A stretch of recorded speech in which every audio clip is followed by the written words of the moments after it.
In this video, we are going to show you how to connect notes and content in Poppy AI. Now, to connect notes to content, it's quite simple. As you can see here, we have a simple workflow here.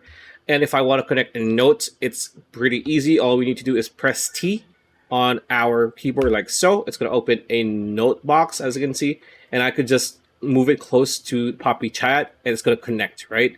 You really can't connect it anywhere else. You can try doing this. It's not going to work. It is just going to be connecting here, but it doesn't really matter if you can connect your text box to this type of content or even here, because everything is connected to Poppy Chat, which is going to be your core factor or your centerpiece for your project using Poppy.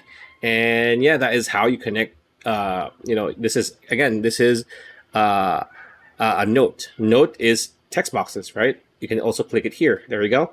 And if you want to try out Poppy AI, if you're interested, you can get a $25 discount when you click on the link in the description below. So pretty much it. That's a video. Hope you liked it. Like, comment, share, subscribe, ring that bell icon. We'll see you on the next video.